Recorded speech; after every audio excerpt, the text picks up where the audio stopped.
തആല നമുക്ക് ചെയ്ത കാരുണ്യത്തെ, അവൻ ചെയ്ത അനുഗ്രഹത്തെ, കരുണയെ നമുക്ക് ഓർക്കാൻ വേണ്ടി നമ്മൾ ഓരോരുത്തരും തയ്യാറാവുക.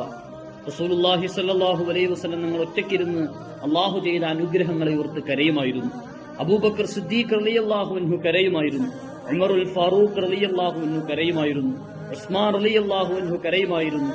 സഹാബത്തുൽ കിറാം കരയുമായിരുന്നു. മഹത്തുക്കൾ കരയുമായിരുന്നു.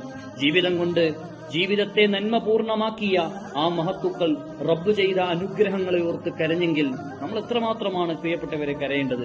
അതുകൊണ്ട് റബ്ബ് ചെയ്ത അനുഗ്രഹങ്ങളെ ഒന്നോർക്കാനും ഒന്നൊറ്റക്കിരഞ്ഞ് അള്ളാഹുവേ നീ ചെയ്ത കാരുണ്യം എത്രയോ വലുതാണ്, നീ എനിക്ക് ചെയ്ത അനുഗ്രഹങ്ങൾ എത്രയോ വലുതാണ്, എന്റെ ജീവിതങ്ങളിൽ ധാരാളം തെറ്റുകുറ്റങ്ങൾ വന്നുപോയി റബ്ബേ, എന്റെ ഇന്നലകൾ ഇരുളിന്റെ അകത്തളങ്ങളിലായിപ്പോയി റബ്ബേ, എനിക്ക് പുറത്തു തരണമേ എന്ന് പറഞ്ഞാൽ ആ കണ്ണുനീര് അള്ളാഹു കാണുകയും നിന്റെ പാപങ്ങൾ പുറത്തു തരുന്നതിന് കാരണമായി തീരുകയും ചെയ്തു.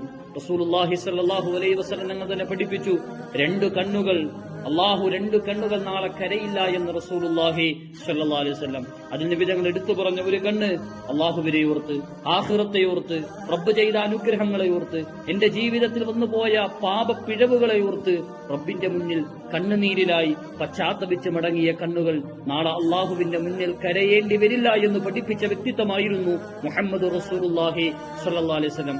അതുകൊണ്ട് ഒന്നിരിക്കാൻ നമ്മൾ ഓരോരുത്തരും ശ്രമിക്കുക. ഒന്ന് മനസ്സ്